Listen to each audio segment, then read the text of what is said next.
رجب المرجب مہینے کے اندر سیدنا حضرت علی المرتضیٰ رضی اللہ تعالی عنہ کی ولادت ہوئی۔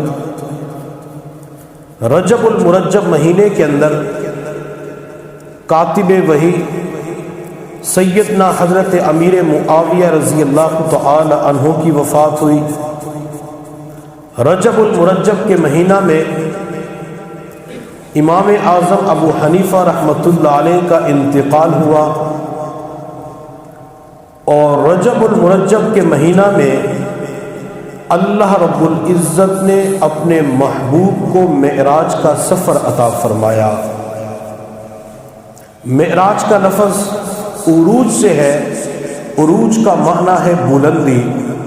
میرے اللہ نے حضرت آدم علیہ السلام سے لے کر حضرت عیسیٰ علیہ السلام تک تمام انبیاء کو معراج عطا فرمایا، لیکن ان تمام انبیاء کرام کا معراج زمین پر تھا۔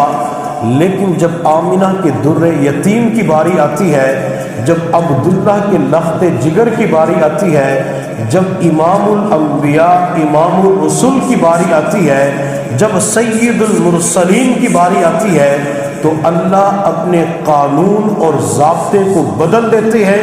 میرے اللہ نے دو جہاں کے سردار، کونین کے شہزادے، اس کائنات کے والی حضور صلی اللہ علیہ وسلم کو معراج زمین پہ نہیں کروایا، بلکہ اللہ نے جنت کی سواری براق دنیا کے اندر بھیج کر اپنے محبوب کو سواری کے اوپر بٹھا کر 7 آسمانوں کی سیر کروا کے اپنے پاس بلا لیا۔ یہ معراج کا سفر کیوں پیش آیا؟ اس معراج کے سفر کے اندر حکمت کیا ہے؟ ایک اللہ والے فرماتے ہیں،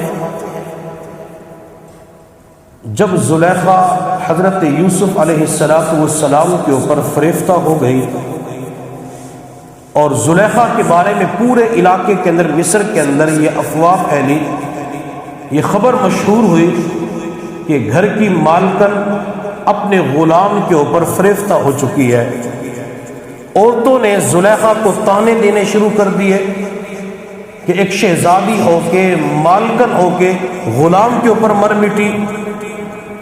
تو زلیخا نے ان خواتین کو زبان سے جواب دینے کی بجائے ایک اور طریقہ اختیار کیا، مصر کی تمام عورتوں کی دعوت کی۔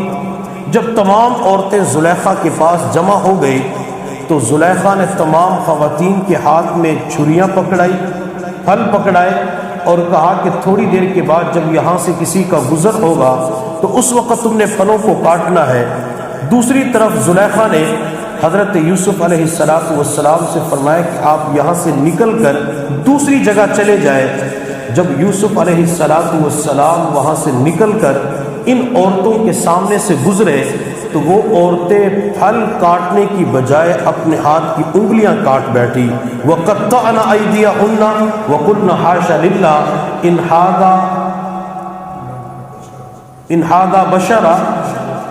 هَٰذَا مَا هَٰذَا بَشَرًا إِنْ هَٰذَا إِلَّا مَلَكٌ كَرِيمٌ۔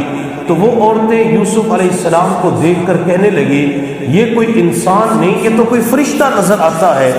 جب ان خواتین نے اپنے ہاتھ کی انگلیاں کاٹ لی اور کہنے لگی یہ تو کوئی فرشتہ ہے، تو اس وقت زلیخا نے کہا، تم مجھے جس یوسف کے طعنے دے رہی تھی کہ یوسف کے اوپر فریفتہ ہو گئی، یوسف کی شیدائی بن گئی، یوسف کے اوپر مر مٹی، یہ وہ یوسف ہے جس کو دیکھ کر تم نے ہاتھ کی انگلیاں کاٹ دی۔ تمہاری تو صرف ایک ہی نظر پڑی تھی، اور میں تو بار بار یوسف علیہ السلام کو دیکھتی تھی۔ یوسف علیہ السلام کو مصر کی عورتوں نے دیکھا، ہاتھ کی انگلیاں کاٹ بیٹھی، اور حضرت عائشہ صدیقہ رضی اللہ تعالی عنہا فرمایا کرتی تھی، مصر کی عورتوں، تم نے یوسف کے حسن کو دیکھا، اپنے ہاتھ کی انگلیاں کاٹ دی، کاش تم حضور صلی اللہ علیہ وسلم کے حسن کو دیکھ لیتی تو اپنے ہاتھ کی انگلیاں کاٹنے کی بجائے اپنی گردنوں کو کاٹ دیتی۔ تو زلیخا نے کہا کہ یہ میرا یوسف ہے۔ اسی طرح جب میرے اللہ نے اپنے محبوب صلی اللہ علیہ وسلم کو 7 آسمانوں کی سیر کروانی تھی، میرے اللہ نے اپنے محبوب صلی اللہ علیہ وسلم کو امام الانبیاء بنانا تھا، امام الرسول بنانا تھا، جنت اور دوزخ دکھانی تھی، اللہ رب العزت نے انبیاء سے ملاقات کروانی تھی، تو میرے اللہ نے اس رات پوری کائنات کو سجایا، اللہ نے پوری کائنات کو مزین کیا، پوری کائنات کی ڈیکوریشن کی، اللہ نے خوبصورت بنایا۔ جب پوری کائنات کو خوبصورت اور مزین کر کے آراستہ و پیراستہ کر دیا گیا تو میرے اللہ نے اپنے محبوب سے فرمایا، محبوب جنت کی سواری براق کے اوپر بیٹھ جاؤ، اور جبرائیل سے فرمایا گیا کہ جبرائیل میرے محبوب کو کائنات کی سیر کروا دو۔ جب حضور صلی اللہ علیہ وسلم براق کے اوپر بیٹھ کر مسجد حرام سے مسجد اقصی کی طرف جا رہے تھے تو اللہ رب العزت نے اس وقت کائنات سے فرمایا، دیکھو یہ میرا محبوب جا رہا ہے۔ واقعہ معراج کا پیش آیا، میرے محبوب صلی اللہ علیہ وسلم کے اوپر زندگی کے اندر کئی غم آئے تو اللہ رب العزت نے ان غموں کو دور کرنے کے لیے آپ کو معراج کا سفر عطا فرمایا۔ اور دوسری وجہ یہ ہے، نبی علیہ الصلوۃ والسلام نے دعا مانگی، اللہ مجھے جنت اور دوزخ دکھا دیجئے۔ میرے محبوب صلی اللہ علیہ وسلم جب بھی کوئی دعا کرتے تھے اللہ محبوب کی دعا کو قبول فرما لیا کرتے تھے۔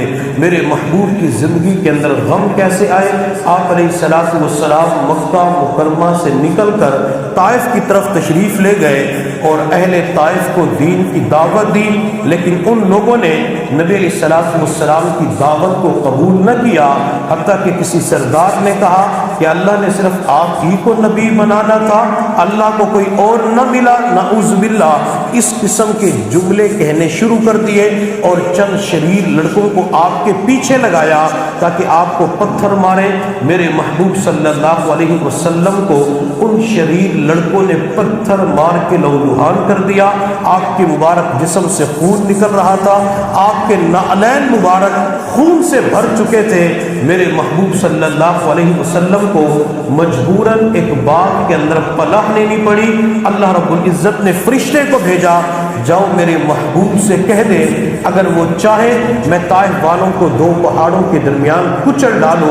میرے محبوب صلی اللہ علیہ وسلم کے پاس جب اللہ کا پیغام آیا تو محبوب صلی اللہ علیہ وسلم نے اس وقت طائف کے لیے دعا کر دی، اللہم اہد قومی فإنہم لا یعلمون، اللہ میری قوم جانتی نہیں ہے، اللہ میری قوم کو ہدایت عطا فرما دے۔ نبی علیہ الصلوۃ والسلام نے اس موقع پر انتقامی جذبات کا اظہار نہیں فرمایا، آپ نے طائف والوں کے لیے بد دعا نہیں کی بلکہ میرے محبوب نے ان کو دعا دی ہے، اور آپ علیہ الصلوۃ والسلام کی یہ دعا ان لوگوں کی نسلوں کے حق میں قبول ہو جاتی ہے، بلکہ میں تو یوں کہوں گا ملتان کی سرزمین پہ رہنے والوں کو اگر اللہ نے ایمان کی دولت عطا فرمائی ہے تو یہ محبوب کی دعا کا صدقہ ہے، یہ محبوب کی دعا کی برکت ہے۔ چونکہ اس علاقے کو فتح کرنے والے نوجوان کا نام محمد بن قاسم رحمۃ اللہ علیہ ہے، اور محمد بن قاسم کا تعلق طائف قبیلے سے تھا۔ تو اللہ نے محبوب صلی اللہ علیہ وسلم کی دعا کو قبول فرما دیا۔ میرے محبوب صلی اللہ علیہ وسلم وہاں سے مکہ مکرمہ تشریف لائے، رات کے وقت مکہ مکرمہ پہنچے۔ 2 روایات ہیں، ایک روایت کے اندر یہ کہ نبی علیہ الصلوۃ والسلام نے حتیم کے اندر آرام فرمایا، اور دوسری روایت کے اندر یہ آتا ہے کہ نبی علیہ الصلوۃ والسلام نے حضرت علی المرتضیٰ رضی اللہ تعالی عنہ کی بڑی ہمشیرہ ام ہانی رضی اللہ تعالی عنہ کے گھر آرام کیا۔ نبی علیہ الصلوۃ والسلام رات کے وقت مکہ مکرمہ پہنچ کے آرام فرما رہے تھے تو میرے اللہ نے جبرائیل سے فرمایا کہ جبرائیل جنت کی سواری براق میرے محبوب کے پاس لے جاؤ اور میرے محبوب کو اس سواری کے اوپر سوار کر کے میرے پاس لے آؤ۔ جبرائیل دنیا والوں کا دستور یہ ہے جب کوئی بندہ پریشان ہوتا ہے تو اس کی پریشانی کو دور کرنے کے لیے اس کا دوست اپنی گاڑی اپنی سواری پہ بٹھا کر دنیا کے مختلف مقامات کی سیر کرواتا ہے۔ جس طرح ہم دنیا کے اندر دیکھتے ہیں کوئی بندہ اپنے پریشان دوست کو ناران کاغان کی طرف لے جاتا ہے، سوات آزاد کشمیر کی طرف لے جاتا ہے، بعض مرتبہ عمرے کے سفر پہ چلے جاتے ہیں یا بیرون ملک سیر سپاٹے کے لیے چلے جاتے ہیں تاکہ اس دوست کی ٹینشن ختم ہو سکے، ڈپریشن ختم ہو سکے، اسے کچھ سکون مل سکے، خوشی اور راحت مل سکے۔ اگر دنیا کے اندر پریشان دوست کو کسی اور علاقے کی طرف لے جاتے ہیں تو اس کی پریشانیاں ختم ہو جاتی ہے۔ تو میرے اللہ نے جبرائیل کو جنت کی سواری براق دے کے بھیجا تاکہ میں اپنے محبوب کو اپنے پاس بلا کے اپنا دیدار کروا دوں، محبوب سے راز و نیاز کی باتیں کر لوں، سات آسمانوں کی سیر کروا دوں، انبیاء سے ملاقات کروا دوں تاکہ میرے محبوب کی پریشانی غم اور تکلیف ختم ہو سکے۔ حضرت جبرائیل علیہ السلام براق لے کر نبی علیہ السلام کی خدمت میں حاضر ہوئے۔ حضور صلی اللہ علیہ وسلم گھر کے اندر آرام فرما رہے تھے تو جبرائیل نبی علیہ السلام کو لے کر آب زمزم کنویں کے کنارے پہ چلے گئے۔ آپ علیہ السلام کو کنویں کے کنارے پہ لٹایا گیا، نبی علیہ السلام کے سینے مبارک کو چاک کر کے آپ کا قلب عطر نکالا گیا، پھر اسے ایک برتن کے اندر رکھ دیا گیا، آب زمزم پانی کے ساتھ نبی علیہ السلام کے قلب عطر کو دھویا گیا۔ نبی علیہ السلام جب معراج کے سفر پہ اللہ کی ملاقات کے لیے تشریف لے جا رہے تھے تو آپ کے قلب عطر کو آب زمزم پانی کے ساتھ دھویا گیا، اور یہ پانی اللہ تعالی ہمیں بعض مرتبہ وافر مقدار میں عطا فرما دیتے ہیں۔ یہ ہمیں حج عمرے کے سفر پہ نصیب ہو جاتا ہے، جب اعزہ اقربا حج عمرہ کر کے آتے ہیں تب بھی ہمیں یہ پانی نصیب ہو جاتا ہے۔ اگر کسی بندے کو آب زمزم پانی نصیب ہو جائے تو آب زمزم پیتے ہوئے یا پینے کے بعد یہ دعا ضرور کیا کرے، اللہ یہ وہ برکتوں والا پانی ہے جس پانی کے ساتھ تیرے نبی کے دل کو دھویا گیا۔ اللہ میرا دل بھی گناہوں کی وجہ سے گندا ہو چکا ہے، میرے دل کے اوپر گناہوں کا زنگ آ چکا ہے، گناہوں کی میل آ چکی ہے، اللہ میں اسی برکتوں والے پانی کو پی رہا ہوں، اللہ میرے دل کی گندگی کو ختم فرما دیجئے، اللہ دل کو صاف کر دیجئے۔ جب بندہ اس دعا کا اہتمام کرے گا تو اللہ اس گندے دل کو صاف فرما دیں گے، اللہ زنگ آلود دل کو چمکا کے رکھ دیں گے۔ اگر دل کے اندر سختی ہوگی اللہ پانی کی برکت سے دل کی سختی کو ختم فرما دیں گے، دل نرم ہو جائے گا۔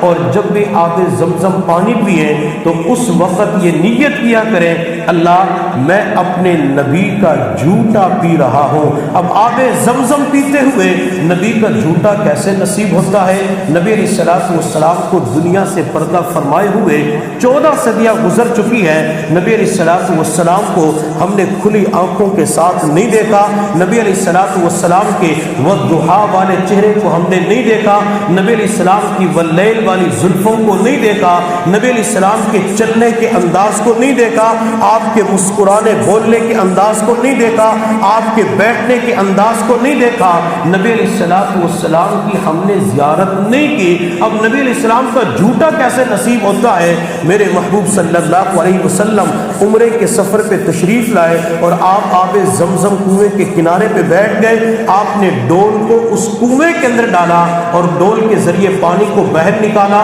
میرے محبوب صلی اللہ علیہ وسلم کو جتنی ضرورت تھی آپ علیہ السلام نے پانی کو نوش فرمایا۔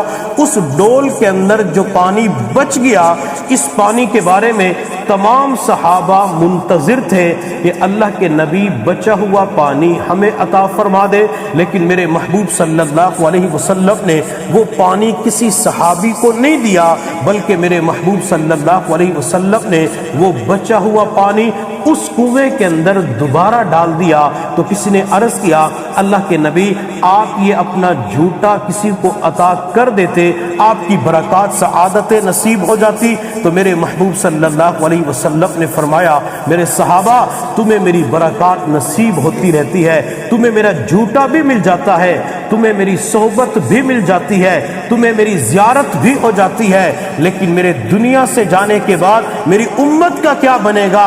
میری نبوت قیامت تک کے لیے ہے، اور یہ پانی بھی قیامت تک کے لیے ہے۔ جب تک میری امت آب زمزم کو پیتی رہے گی، اس وقت تک میری امت کو اپنے نبی کا جھوٹا نصیب ہوتا رہے گا۔ حضرات صحابہ کرام نبی علیہ السلام کی چیزوں سے فائدہ اٹھایا کرتے تھے، نبی علیہ السلام کی چیزوں سے برکت لیا کرتے تھے۔ حضور صلی اللہ علیہ وسلم نے ایک مرتبہ عمرے سے فارغ ہونے کے بعد حضرت امیر معاویہ رضی اللہ تعالی عنہ کو بلایا اور فرمایا معاویہ میرے سر کا حلق کرو۔ حضرت معاویہ رضی اللہ تعالی عنہ نے نبی علیہ السلام کے سر مبارک کا حلق کیا اور سارے بالوں کو محفوظ کر لیا۔ حضور صلی اللہ علیہ وسلم نے ناخن تراشے تو معاویہ نے ان تمام ناخنوں کو اپنے پاس محفوظ کر لیا۔ تو کس نے پوچھا معاویہ پیغمبر کے بال مبارک کا کیا کرو گے؟ پیغمبر کے مبارک ناخنوں کا کیا کرو گے؟ حضرت معاویہ رضی اللہ تعالی عنہ نے جواب دیا کہ میں اپنے گھر والوں کو وصیت کروں گا کہ جب میں دنیا سے چلا جاؤں تو میری آنکھوں کے اوپر پیغمبر کے بال مبارک رکھ دینا اور میرے سینے کے اوپر پیغمبر کے مبارک ناخن رکھ دینا۔ مجھے اللہ کی ذات سے قوی امید ہے اللہ ان ناخنوں اور بالوں کی برکت سے معاویہ کی مغفرت فرما دیں گے۔ میرے محبوب صلی اللہ علیہ وسلم کے پاس صحابہ موجود تھے، تو آپ علیہ السلام نے فرمایا میرے صحابہ فلاں بندے نے میری شان میں گستاخی کی ہے کوئی تم میں سے ایسا بندہ جو جائے اور جا کر اس کو قتل کر دے؟ ایک صحابی رضی اللہ تعالی عنہ اٹھے اور جا کر اس کا کام تمام کر دیا۔ اسے قتل کرنے کے بعد نبی علیہ السلام کی خدمت میں حاضر ہوئے اور عرض کہ اللہ کے نبی میں نے اسے ختم کر دیا۔ تو میرے محبوب صلی اللہ علیہ وسلم نے فرمایا جو مانگنا ہے مجھ سے مانگ لو، جو مانگو گے آپ کو عطا کیا جائے گا۔ تو صحابی رضی اللہ تعالی عنہ نے عرض کیا اللہ کے نبی آپ کے ہاتھ کے اندر جو عصا ہے مجھے یہ عصا چاہیے۔ تو میرے محبوب نے فرمایا کچھ اور مانگ لو۔ اللہ کے نبی نظر کسی اور طرف جاتی ہی نہیں، مجھے اپنا عصا دے دیجئے۔ تو میرے محبوب صلی اللہ علیہ وسلم نے اپنا عصا اس صحابی کو دے دیا۔ تو کس نے پوچھا اس عصا کا کیا کرو گے؟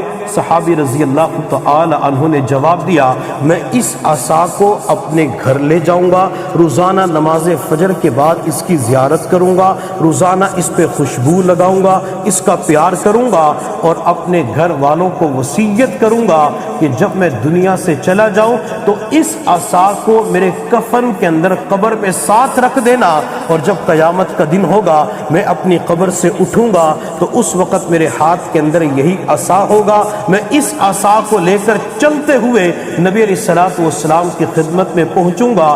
جب اللہ کے نبی کے پاس پہنچوں گا تو میرے محبوب اس عصا کو دیکھ کر پہچان لیں گے، اور جب اللہ کے نبی اپنے عصا کو پہچانیں گے تو میری شفاعت فرمائیں گے اور میرا بیڑا پار ہو جائے گا۔ تو صحابہ نبی علیہ السلام کی چیزوں سے برکت اٹھایا کرتے تھے۔ تو بات میں کر رہا تھا کہ حضور صلی اللہ علیہ وسلم کے قلب اطہر کو آب زمزم پانی کے ساتھ دھویا گیا، پھر جبرائیل علیہ السلام نے نبی علیہ السلام کے مبارک دل کو اپنی جگہ پہ رکھ کر سینے مبارک کی سلائی کر دی۔ آپ علیہ السلام وہاں سے اٹھے، میرے محبوب صلی اللہ علیہ وسلم نے وضو فرمایا، اور وضو کرنے کے بعد آپ نے 2 نفل ادا فرمائے۔ میرے محبوب صلی اللہ علیہ وسلم جب معراج کے سفر پہ اللہ کی ملاقات کے لیے تشریف لے جا رہے تھے تو اپنی امت کو ایک سبق، ایک تعلیم یہ دی ہے کہ تم نے جب کسی سفر پہ جانا ہو، سفر مختصر ہے، لمبا ہے، تو اس وقت 2 نفل پڑھ کے اللہ سے مانگ لیا کرو۔ جب تم 2 نفل پڑھ کے اللہ سے مانگو گے اللہ تمہارے اس سفر کے اندر آسانی پیدا فرما دیں گے، اللہ تعالیٰ یہ سفر خیر و برکت والا بنا دیں گے۔ میرے محبوب صلی اللہ علیہ وسلم نے 2 نفل پڑھے، پھر نبی علیہ السلام براق کے اوپر سوار ہو گئے۔ براق برق سے ہے اور برق کا معنی بجلی ہوتا ہے۔ اب یہ براق کیسا جانور تھا؟ اس براق کے بارے میں آتا ہے یہ گدھے سے کچھ بڑا اور خچر سے کچھ چھوٹا جانور تھا۔ اس براق کی جہاں نظر پڑتی تھی تو پہلا قدم وہاں پڑتا تھا۔ میرے محبوب صلی اللہ علیہ وسلم سوار ہوئے اور آپ کا سفر شروع ہو گیا۔ محبوب صلی اللہ علیہ وسلم فرماتے ہیں جب راستے کے اندر کوہ طور پہاڑ آیا تو حضرت جبرائیل نے کہا یا رسول اللہ اس جگہ پہ اتر کر 2 نفل ادا کیجئے۔ محبوب صلی اللہ علیہ وسلم نے 2 نفل ادا کیے۔ نبی علیہ السلام فرماتے ہیں جس جگہ اللہ نے عیسیٰ علیہ السلام کو انجیل عطا فرمائی جبرائیل نے کہا یہاں بھی 2 نفل ادا کیجئے، وہاں بھی 2 نفل ادا کیے۔ حضور صلی اللہ علیہ وسلم فرماتے ہیں جب مدینہ طیبہ سے گزرنا تھا تو جبرائیل نے کہا یہاں بھی 2 نفل ادا کیجئے۔ اور حضرت داؤد علیہ السلام کو اللہ نے جہاں زبور عطا فرمائی تھی اور زبور کی بیٹھ کے تلاوت کیا کرتے تھے تو جبرائیل نے کہا یہاں بھی 2 نفل ادا کیجئے۔ ہو سکتے آپ کے ذہن کے اندر ایک سوال پیدا ہو کہ ہم نے تو یہ سنا ہے اللہ نے معراج کے سفر پر نبی علیہ السلام کو 5 نمازوں کا تحفہ عطا فرمایا، اور آپ کہہ رہے ہیں کہ معراج پہ جانے سے پہلے نبی علیہ السلام نے نفل نماز ادا کی۔ موسیٰ علیہ السلام کی جہاں اللہ سے ملاقات ہوئی، ہم کلامی کا شرف حاصل ہوا، وہاں نفل ادا کیے۔ تو بات سمجھ لیں معراج کے سفر پر اللہ نے اپنے محبوب کو ابتدا کے اندر 50 نمازوں کا تحفہ عطا فرمایا، اور جب تک معراج کا سفر نصیب نہیں ہوا تھا اس سے پہلے اللہ نے اپنے محبوب کو 3 نمازیں عطا فرمائی تھی۔ 3 نمازیں نبی علیہ السلام ادا کیا کرتے تھے۔ آپ علیہ السلام مسجد اقصیٰ کے پاس پہنچے، سواری سے نیچے اترے، مسجد اقصیٰ کے مین دروازے کے پاس ایک پتھر رکھا ہوا تھا۔ حضرت جبرائیل علیہ السلام نے اپنی انگلی سے اس پتھر کے اندر سوراخ کیا۔ حضور صلی اللہ علیہ وسلم نے سواری کو اس پتھر کے ساتھ باندھ دیا۔ نبی علیہ السلام یہاں اپنی امت کو ایک سبق دینا چاہتے ہیں کہ جس طرح میں پیغمبر ہو کر اسباب اختیار کر رہا ہوں تمہیں بھی دنیا کے اندر اسباب ضرور اختیار کرنے چاہیے۔ بعض مرتبہ لوگ اللہ کے راستے میں جاتے ہیں، بیانات سنتے ہیں، مشائخ کے پاس جاتے ہیں، کہتے ہیں کرنے والی ذات اللہ کی ہے، میں تو اللہ کی ذات کے اوپر توکل کرتا ہوں، اللہ کی ذات کے اوپر بھروسہ کرتا ہوں، اللہ ہی نے سب کچھ کرنا ہے۔ بعض مرتبہ نہ تجارت کرتے ہیں، نہ ملازمت کرتے ہیں، نہ زراعت کا شعبہ اختیار کرتے ہیں، وہ بالکل نہیں کماتے، کہتے اللہ نے انتظام کرنا ہے۔ یہ شریعت مطہرہ کے مزاج کے بالکل خلاف ہے۔ میرے محبوب صلی اللہ علیہ وسلم باقاعدہ صحابہ کرام کو تجارت کی ترغیب دیا کرتے تھے اور تجارت کے فضائل سنایا کرتے تھے۔ حضرات صحابہ کرام فرماتے ہیں کہ ایک نوجوان روزانہ نماز فجر کے بعد مسجد نبوی سے نکلتا اور بازار کی طرف چلا جاتا تو کچھ صحابہ نے نبی علیہ السلام کی خدمت میں عرض کیا اللہ کے نبی کتنا اچھا ہوتا یہ نوجوان نماز فجر کے بعد مسجد کے اندر بیٹھ جاتا، تلاوت قرآن میں مشغول ہو جاتا، ذکر و اذکار کا اہتمام کرتا، یہ مسجد کے اندر وقت گزارتا، یہ تو دنیا کمانے کے لیے نماز فجر کے بعد بازار کی طرف چلا جاتا ہے۔ تو میرے محبوب صلی اللہ علیہ وسلم نے فرمایا اگر یہ بیوی بچوں کا پیٹ پالنے کے لیے تجارت کر رہا ہے تو اس کا دکان کے اوپر بیٹھنا بھی عبادت ہے۔ نبی علیہ السلام نے بتلا دیا کہ تجارت کرنا عبادت ہے، بلکہ ایک حدیث کے اندر آپ علیہ السلام نے ارشاد فرمایا کہ جو بندہ امانت داری کے ساتھ دیانت داری کے ساتھ تجارت کرتا ہے، یہ امانت داری دیانت داری کے ساتھ تجارت کرنے والا جب قیامت کے دن اپنی قبر سے اٹھے گا تو اس کا چہرہ 14ویں رات کے چاند کی طرح چمک رہا ہوگا۔ نبی علیہ السلام نے اس تجارت کی فضیلت بیان فرمائی ہے۔ تو یہ تجارت کرنا اور زراعت کرنا اور ملازمت کرنا یہ اسباب کے درجے کے اندر آ جاتا ہے۔ اسی طرح جب بندہ نماز پڑھنے کے لیے کسی مسجد میں جاتا ہے، بیان سننے کے لیے جاتا ہے یا کسی بھی سفر پہ جاتا ہے تو وہ اپنی سواری کو اسباب کے درجے کے اندر لاک ضرور کر لیا کرے۔ بعض مرتبہ لوگ کہہ دیتے ہیں اللہ نے سواری دی ہے تو اللہ خود اس کی حفاظت کرے گا، میں نے بسم اللہ پڑھ کے اس کے اوپر دم کر دیا ہے۔ اگر کوئی بندہ نہ شیشوں کو بند کرے نہ دعا کا اہتمام کرے تو یہ بندہ اسباب کو اختیار کرنے والا نہیں ہوتا۔ شریعت مطہرہ تعلیم یہ دیتی ہے اگر تم کسی گاڑی کے اندر جاتے ہو تو اس کے شیشے وغیرہ بند کر دو، اس کو لاک کرو اور پھر اس کے بعد اللہ کی ذات کے اوپر بھروسہ کرو۔ جب انسان اللہ کی ذات کے اوپر بھروسہ کر لیتا ہے تو پھر اللہ تعالیٰ اس کی تمام چیزوں کی حفاظت فرما دیتے ہیں۔ جب ہم گھر سے باہر نکلتے ہیں تو نبی علیہ الصلوۃ والسلام نے ہمیں ایک دعا سکھلائی ہے، بسم اللہ توکلت علی اللہ لا حول ولا قوت الا باللہ۔ جب کوئی بندہ گھر سے نکلتے وقت اس دعا کا اہتمام کرتا ہے تو وہ دوسرے لفظوں کے اندر یوں کہہ رہا ہوتا ہے کہ اللہ مجھے اس مکان کی دیواروں کے اوپر بھروسہ نہیں ہے، اللہ مجھے اس مکان کے بہترین مضبوط لنٹر کے اوپر بھروسہ نہیں ہے، اللہ مجھے اس مکان کے دروازوں کے اوپر ٹائل کے اوپر بھروسہ نہیں ہے، اللہ مجھے تو آپ کی ذات کے اوپر بھروسہ ہے۔ یہ بندہ اللہ کی ذات کے اوپر بھروسہ کر کے جب گھر سے نکلتے ہوئے اس دعا کا اہتمام کرتا ہے تو میرے محبوب صلی اللہ علیہ وسلم نے فرمایا اللہ رب العزت کی جانب سے ایک فرشتہ اس بندے کو 3 دعائیں دیتا ہے، ہدیتا وکفیتا ووقیتا، کہ تجھے ہدایت دی گئی، تجھے بچایا گیا اور تیرے لیے اللہ کافی ہو چکا ہے۔ جیسے ہم کہہ دیتے ہیں حسبون اللہ، حسبی اللہ، میرے لیے ہمارے لیے اللہ ہی کافی ہے، تو جو بندہ اس دعا کو پڑھ کے گھر سے نکلتا ہے تو اس کے لیے اللہ کافی ہو جاتے ہیں۔ اور میرے محبوب صلی اللہ علیہ وسلم نے فرمایا جب کوئی بندہ اس دعا کو پڑھ کے گھر سے نکلتا ہے تو اس وقت شیطان اس بندے کا راستہ چھوڑ دیتا ہے، ثم یتناہا عنہ الشیطان، شیطان اس بندے کے راستے کے اندر نہیں آتا۔ اور جب میں حضرت عمر فاروق رضی اللہ تعالی عنہ کی مبارک زندگی کو دیکھتا ہوں تو میرے محبوب نے عمر سے فرمایا تھا عمر تو جس راستے سے گزرتا ہے شیطان اس راستے کو چھوڑ دیتا ہے۔ اسی طرح جو بندہ بسم اللہ توکلت علی اللہ لا حول ولا قوت الا باللہ اس دعا کا اہتمام کرتا ہے تو شیطان اس بندے کا راستہ چھوڑ دیتا ہے، بلکہ میں تو یوں کہوں گا جو بندہ اس دعا کا اہتمام کرتا ہے اللہ تعالیٰ اس کے قدموں کو فاروقی قدم بنا دیتے ہیں۔ تو ہمیں دعا کا اہتمام ضرور کرنا چاہیے اور دنیا کے اندر اسباب بھی اختیار کرنے چاہیے۔ اسباب اختیار کرنے کے بعد پھر اللہ رب العزت کی ذات کے اوپر بھروسہ کریں، انشاءاللہ اللہ تعالیٰ کی مدد و نصرت ضرور نازل ہوگی۔ نبی علیہ الصلوۃ والسلام مسجد اقصیٰ کے اندر تشریف لے گئے، حضرات انبیاء کرام آپ کے منتظر تھے۔ میرے محبوب صلی اللہ علیہ وسلم کا ہاتھ پکڑ کر جبرائیل نے مصلی کے اوپر آگے کر دیا۔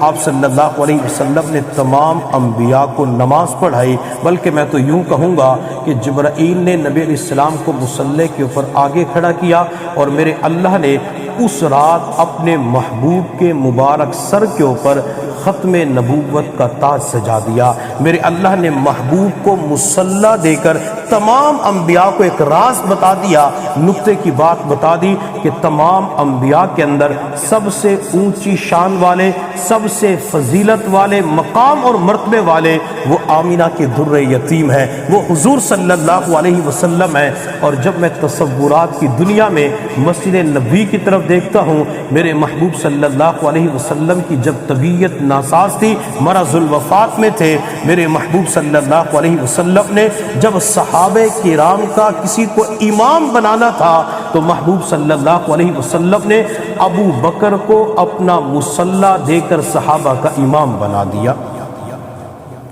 نبی علیہ الصلوۃ والسلام نے مسجد اقصیٰ کے اندر نماز پڑھانے کے بعد انبیاء سے ملاقات کی، آپ نے خطبہ دیا، پھر یہاں سے نبی علیہ الصلوۃ والسلام کا سفر آسمانوں کی طرف شروع ہوا تو آپ علیہ الصلوۃ والسلام نے راستے کے اندر خوشبو سونگی تو میرے محبوب نے جبرائیل سے فرمایا جبرائیل یہ عمدہ خوشبو کہاں سے آ رہی ہے؟ حضرت جبرائیل علیہ السلام نے جواب دیا یا رسول اللہ صلی اللہ علیہ وسلم، آج سے ہزاروں سال قبل فرعون نے ایک عورت اور اس کی بچی کے اوپر ظلم کیا تھا، انہیں شہید کر دیا، جس علاقے کے اندر انہیں دفن کیا گیا ہے یہ خوشبو ان کی قبروں سے آ رہی ہے۔ یہ واقعہ میں نے پہلے بھی کئی مرتبہ سنایا ہے۔ آپ علیہ الصلوۃ والسلام جبرائیل کے ساتھ آسمان کے پہلے دروازے پہ پہنچے تو جبرائیل علیہ السلام نے آسمان کے دروازے پہ دستک دی تو اندر سے فرشتوں نے پوچھا کون؟ تو جبرائیل نے اپنا نام بتلایا۔ حضرت جبرائیل علیہ السلام اس واقعے معراج کے اندر ہمیں ایک سبق دینا چاہتے ہیں کہ جب تم کسی کے دروازے پہ جاؤ، دروازے پہ جا کے دستک دیتے ہو، بیل بجاتے ہو اور اندر سے آواز آتی آتی ہے کون ہے تو اس وقت تم نے اپنا نام بتلانا ہے، میں نہیں کرنی۔ بعض مرتبہ کہتے ہیں گھر والے تو مجھے جانتے ہیں، یہ مجھے جانتے ہیں، میں ان کو جانتا ہوں، لہٰذا وہ میں کر کے بات کر رہی ہوتی ہیں۔ شریعت مطہرہ کی تعلیم یہ ہے کہ جب بھی تم کسی کے دروازے پہ جاؤ اور وہ پوچھے کون تو اپنا پورا نام بتلانا چاہیے۔ اگر وہ آپ کے نام سے پہچان نہیں کر رہے تو اپنے والد کا نام بتا دو تاکہ ان کی پریشانی ختم ہو سکے۔ اور یہاں پہ شریعت مطہرہ کی ایک اور تعلیم ہے کہ جب انسان کسی کے دروازے پہ جائے تو سلام کر کے اجازت طلب کرے، السلام علیکم ورحمۃ اللہ وبرکاتہ، یا دروازے کے اوپر دستک دے۔ اگر کسی نے دروازے کے اوپر دستک دی، سلام کیا، کوئی جواب نہ ملا، دوسری مرتبہ دستک دے دے، جواب نہ ملے، تیسری مرتبہ اجازت طلب کرے، اگر تیسری مرتبہ اجازت نہ ملے تو یہ بندہ واپس چلا جائے۔ اور اگر گھر والے اتنا کہہ دیتے ہیں کہ وہ ابھی آرام کر رہے ہیں یا مصروف ہے، اس وقت ملاقات نہیں کر سکتے، آپ تھوڑی دیر کے بعد آ جانا، اگلے دن آ جانا، تو شریعت مطہرہ کی تعلیم اور قرآن عظیم الشان کا فیصلہ یہ ہے، فرجعو، اس بندے کو چاہیے کہ یہ واپس لوٹ جائے۔ لیکن آج کی دنیا میں اگر کوئی میزبان یوں کہہ دیتا ہے کہ میں آپ سے ملاقات اس وقت نہیں کر سکتا، میں اس وقت بیزی ہوں، میں مصروف ہوں، میں نے کام کرنے ہیں، میں آپ سے کل ملاقات کروں گا، شام کے وقت آ جانا، تو لوگ ناراض ہو جاتے ہیں، کہتے ہیں میں اس کے دروازے پہ چل کے گیا لیکن اس بندے نے مجھ سے ملاقات نہیں کی۔ حضرت مفتی شفیع عثمانی رحمۃ اللہ علیہ فرماتے ہیں ایک اللہ والے اپنے مریدین کے دروازے پہ جاتے تھے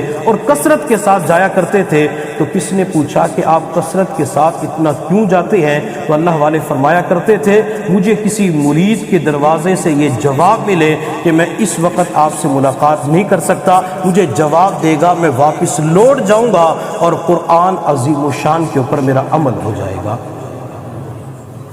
تو وہ قرآن عظیم الشان کی پیروی کیا کرتے تھے۔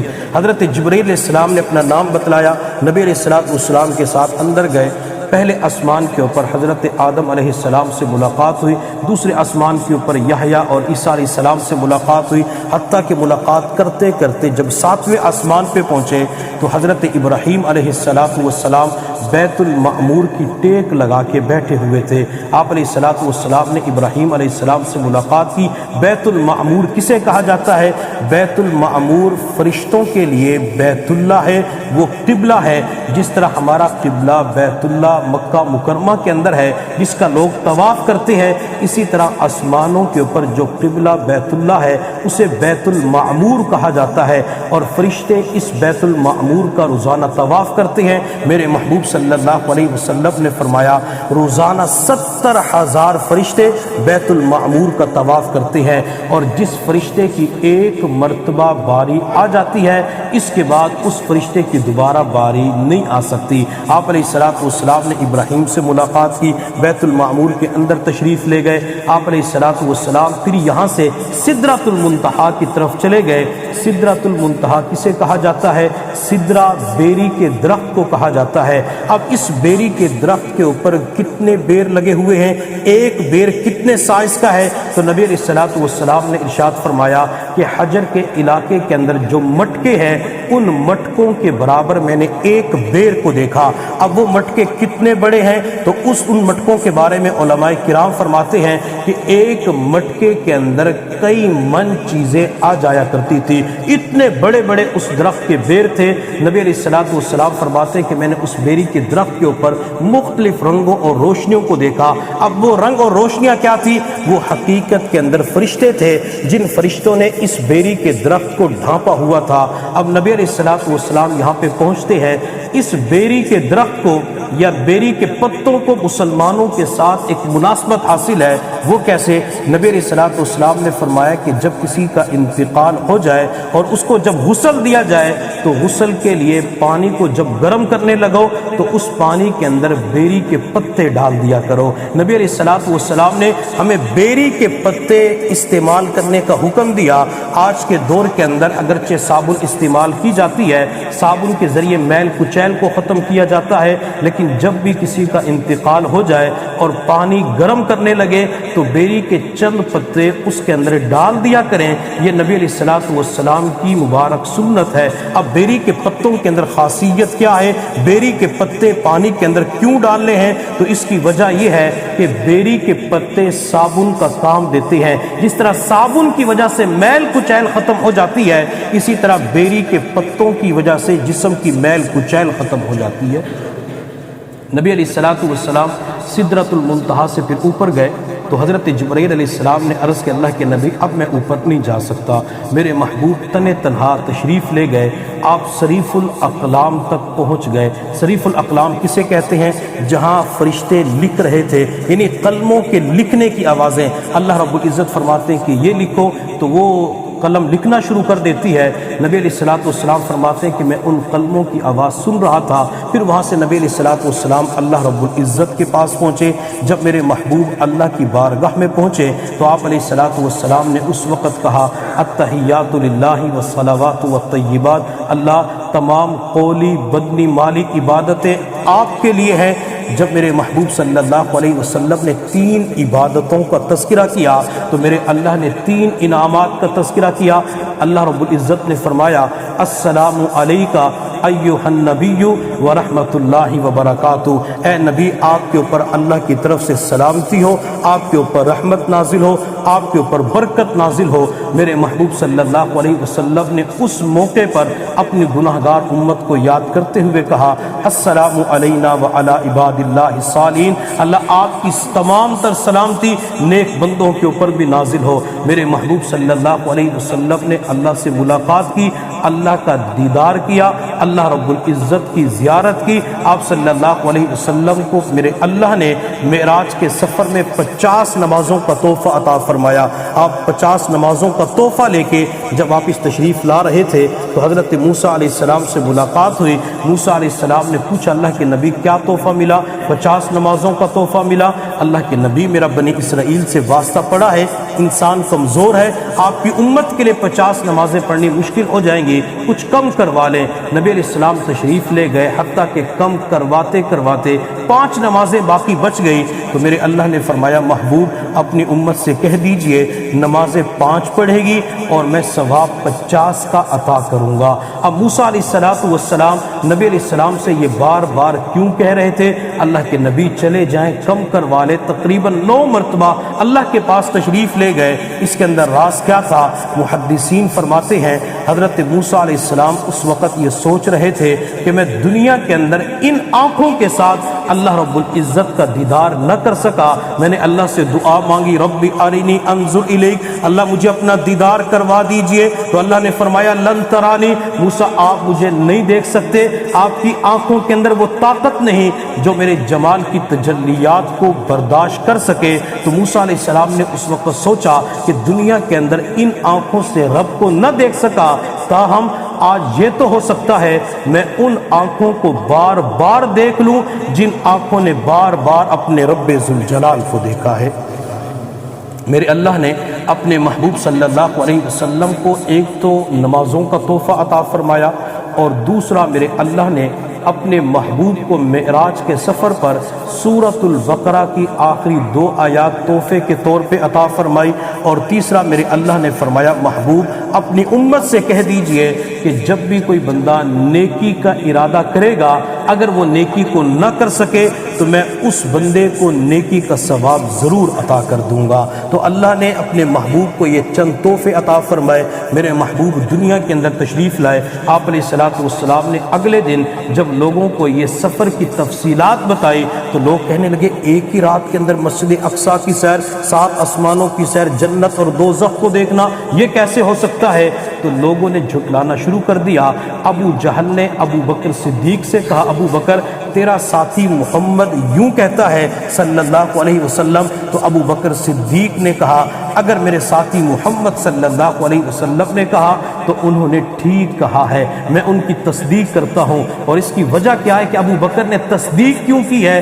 جب میرے محبوب آسمانوں کے اوپر تھے تو میرے محبوب صلی اللہ علیہ وسلم نے جبرائیل سے فرمایا، جبرائیل جب میں دنیا کے اندر جا کے لوگوں کو بتلاؤں گا کہ میں نے ایک ہی رات کے اندر یہ دیکھا فلاں دیکھا تو کون میری تصدیق کرے گا؟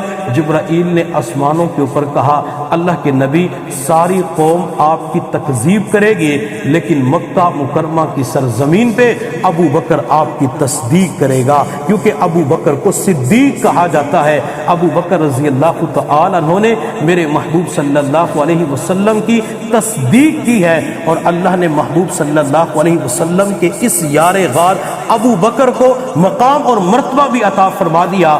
جب میں تصورات کی دنیا میں مقام ابراہیم کے پاس سیدنا ابو بکر صدیق رضی اللہ تعالی عنہ کو دیکھتا ہوں تو ابو بکر مقام ابراہیم کے پاس کھڑے ہو کر اللہ کی بارگاہ میں عرض کرتے ہیں، اللہ یہ پتھر پڑا ہے جس کے پیچھے لوگ کھڑے ہو کر نفل پڑھتے ہیں، دعا کرتے ہیں، اللہ اس پتھر کے پاس عبادت۔ تو میرے اللہ نے فرمایا ہوگا ابو بکر اس پتھر کے اوپر کھڑے ہو کر ابراہیم نے بیت اللہ کی تعمیر کی، جب بیت اللہ کی دیواریں بلند ہو گئی تو یہ پتھر لفٹ کا کام دے رہا تھا، خود بخود اونچا ہو جاتا تھا۔ اس پتھر کے اوپر ابراہیم کے قدموں کے نشانات لگے، میں نے اسے بیت اللہ کے اندر جگہ عطا کر دی۔ تو سیدنا ابو بکر صدیق رضی اللہ تعالی عنہ نے ناز کے انداز میں عرض کیا ہوگا، اللہ اگر پتھر کے اوپر ابراہیم خلیل اللہ کے قدم لگے، آپ نے بیت اللہ کے اندر جگہ عطا فرما دی، اللہ میرے کندھوں کے اوپر تیرے حبیب کے قدم لگے ہوئے ہیں، اللہ ان کندھوں کا کیا بنے گا؟ اللہ میں نے تیرے حبیب کو کندھوں پہ اٹھا کے جبل سور پہ چڑھتے ہوئے غار سور کے اندر پہنچایا تھا۔ تو میرے اللہ نے فرمایا ہوگا، ابو بکر جس پتھر کے اوپر ابراہیم کے قدم لگے میں نے اسے بیت اللہ کے اندر جگہ عطا فرما دی۔ ابو بکر تیرے کندھوں کے اوپر آمینہ کے در یتیم کے قدم لگے، میں قیامت تک کے لیے روز رسول اللہ میں جگہ عطا کر دوں گا۔ اسی کہنے والے نے کیا خوب کہا، کتنا بلند مقام ہے پایا صدیق نے، کتنا بلند مقام ہے پایا صدیق نے، بستر نبی کے ساتھ لگایا صدیق نے۔ تو حضور صلی اللہ علیہ وسلم کے واقعے معراج کی تصدیق کرنے والی شخصیت کو سیدنا ابو بکر صدیق رضی اللہ تعالی عنہ کہا جاتا ہے۔ واقعہ معراج کے اندر سفر معراج میں نبی علیہ السلام نے جنت اور دوزخ کو بھی دیکھا ہے۔ نبی علیہ السلام نے کچھ لوگوں کو عذاب کے اندر مبتلا دیکھا، تو انشاءاللہ زندگی باقی رہی تو وہ واقعہ اور وہ حضرات جو سزاؤں کے اندر مبتلا تھے تو انشاءاللہ اگلے نشست کے اندر اس کو بیان کیا جائے گا۔ اللہ رب العزت کی بارگاہ میں دعا ہے اللہ تعالی ہم سب کو سمجھنے اور عمل کرنے کی توفیق عطا فرمائے۔ وآخر دعوانا ان الحمدللہ۔